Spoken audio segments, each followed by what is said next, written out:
Hello everyone, সবাই কেমন আছো? চলে এলাম আবার ছোট্ট একটা ভিডিও নিয়ে তোমাদের সাথে শেয়ার করব বলে কি করলাম আজকে মকর সংক্রান্তি উপলক্ষে। হ্যাঁ, পিঠে তৈরি করেছি। জানি সবাই পিঠে তৈরি করে, তো আমিও তৈরি করেছিলাম 2 রকমের পিঠে। পিঠে তৈরি করতে করতে না আজকে খুব দিদার কথা মনে পড়ছিল। ছোটোবেলা আমাদের দিদা পিঠা তৈরি করে খাওয়াতো আমাকে, বোনকে, মাকে, বাবাকে, সবাইকেই।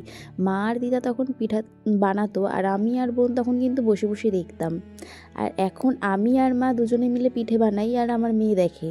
মেয়ে দেখে না অবশ্য, একটু একটু দেখে, বদমাইশি করে, আবার খেলাধুলা করে, এদিক ওদিক চলে যায়। তাই মা আর আমার দুজনেই আজকে পিঠা তৈরি করতে করতে খুব দিদার কথা মনে পড়ছিল। দিদা মারা গেছে, দিদা আর এখন নেই। দিদা থাকলে আমাদের অবশ্যই পিঠা তৈরি করে খাওয়াতো।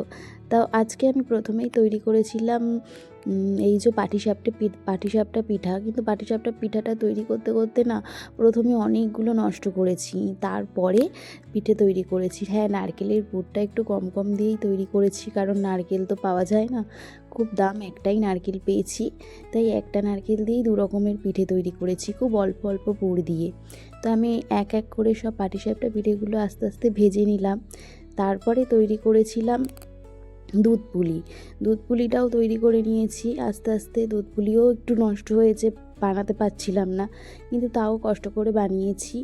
খুবই কষ্ট করে পিঠেগুলো বেশ অনেকক্ষণ ধরে মা আর আমি দুজনে বানিয়েছি। তারপরে দুধ পুলি তৈরি করার পরে মেয়েকে একটু খেতে দিলাম, মাও খেলো, সবাই খেলো। মেয়ে বলল, মা ভালো হয়েছে, খুব ভালো হয়েছে। তো আজকের মতন টাটা, সবাই ভালো থেকো, সুস্থ থেকো, আর আমার ভিডিওগুলো লাইক